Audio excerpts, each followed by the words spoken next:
Assalamualaikum warahmatullahi wabarakatuh.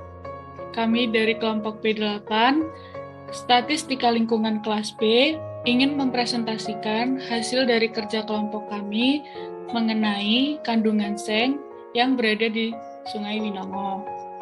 Adapun anggota kelompoknya yaitu saya sendiri, Amanda Putri Rahayu, NIM 205131173, dan saya Akmal Saputra dengan NIM 205131185. Saya Raffi Helmi Sardana dengan NIM 205131187. Saya Izani Afrin Muhammad dengan NIM 205131189. Seng atau ZN. Seng adalah elemen penting dalam tubuh manusia, di mana seng ditemukan dalam konsentrasi tinggi dalam sel darah merah sebagai bagian penting dari enzim karbonat anhidrase, yang mempromosikan banyak reaksi yang berkaitan dengan metabolisme karbon dioksida. Seng yang hadir dalam pankreas dapat membantu dalam penyimpanan insulin. Seng merupakan komponen dari beberapa enzim yang mencerna protein dalam saluran pencernaan. Kekurangan seng dalam bantalan kacang dan buah pohon menyebabkan penyakit seperti roset kemiri, sedikit daun, dan daun belang. Fungsi seng dalam hemoskotipsin darah siput yaitu untuk mengangkut oksigen dengan cara yang sama dengan zat besi dalam hemoglobin darah manusia. Statistik deskriptif. Statistik deskriptif adalah metode-metode yang berkaitan dengan pengumpulan dan penyajian suatu gugus data sehingga memberikan informasi yang berguna. Statistik deskriptif adalah metode yang sangat sederhana. Metode ini hanya mendeskripsikan kondisi dari data yang sudah Anda miliki dan menyajikannya dalam bentuk tabel, diagram grafik, dan bentuk lainnya yang disajikan dalam uraian-uraian singkat terbatas. Adapun penyajian data tersebut adalah dot plot, bar chart, histogram, streamline, time series grafik, pie chart, pie graph, box plot, dan whisker. Selanjutnya, kandungan seng di Sungai Winongo. Sungai memiliki peran penting dalam azas kemanfaatan untuk berbagai kepentingan manusia, misalnya untuk memenuhi kebutuhan rumah tangga, sanitasi lingkungan, pertanian industri, pariwisata, olahraga, pertahanan, perikanan, pembangkit tenaga listrik, dan transportasi. Demikian pula fungsinya bagi alam sebagai pendukung utama kehidupan flora dan fauna adalah sangat menentukan. Sungai Winongo merupakan salah satu sungai penting di Yogyakarta karena berperan dalam menunjang dan memenuhi kebutuhan hidup masyarakat sekitar. Pada Sungai Winongo ini pasti juga mengandung banyak sekali unsur kimianya, termasuk mengandung seng atau bisa disebut ZN. Dapat disimpulkan dari tabel yang tertera bahwa pada tahun 2013 dan 2014 banyak kandungan seng yang melebihi baku mutu dibanding tahun lainnya.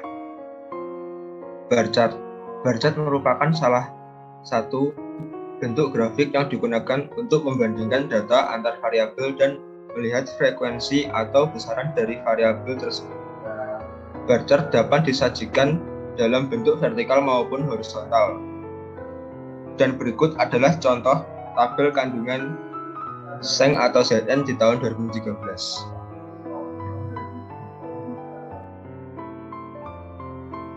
Kelebihan dan kekurangan.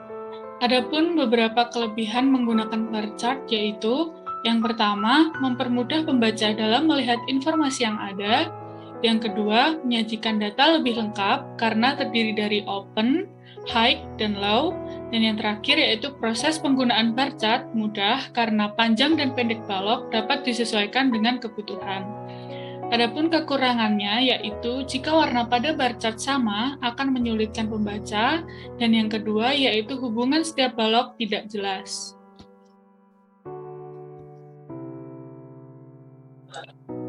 Adapun kandungan seng di Sungai Winongo tahun 2013 dan 2014 sebagai berikut: 2013 di kiri dan 2014 di kanan. Cukup.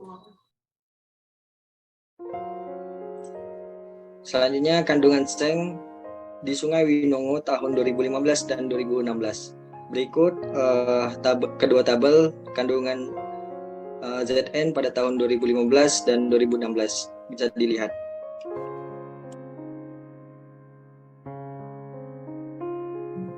Dan berikut adalah kandungan seng di Sungai Winongo tahun 2017 dan 2018.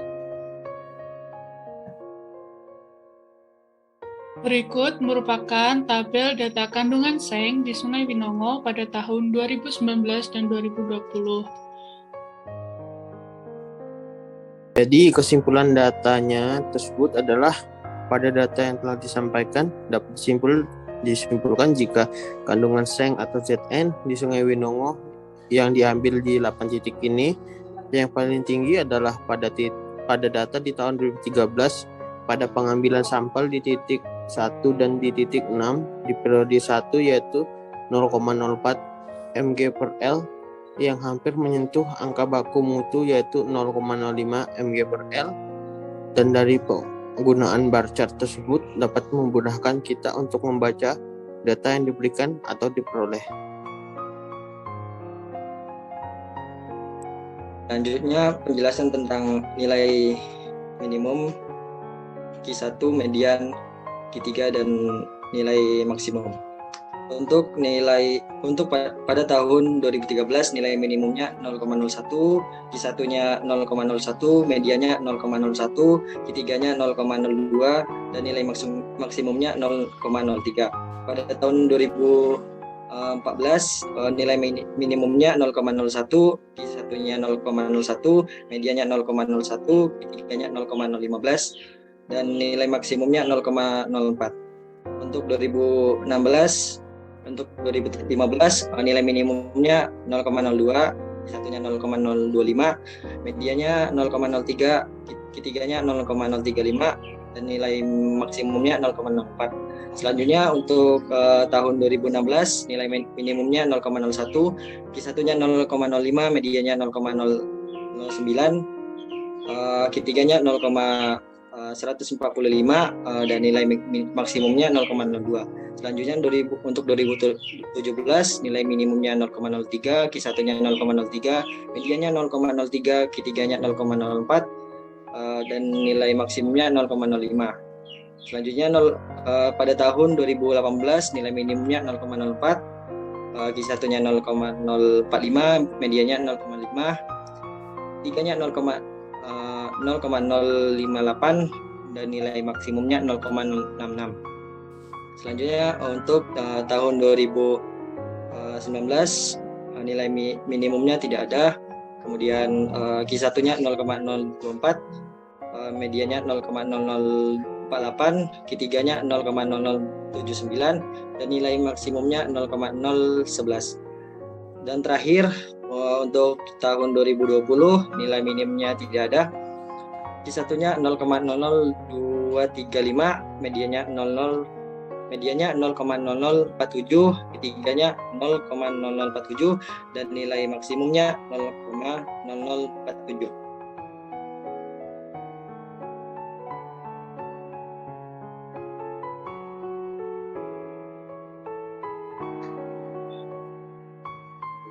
Dan berikut saya akan menjelaskan rata-rata dari tabel tahun 2013 hingga 2020. Di tahun 2013 rata-ratanya yaitu 0,02, tahun 2014 0,01, tahun 2015 0,04, tahun 2016 0,05, 2017 0,04, 2018 0,04, 2019 0,01, dan 2020 0.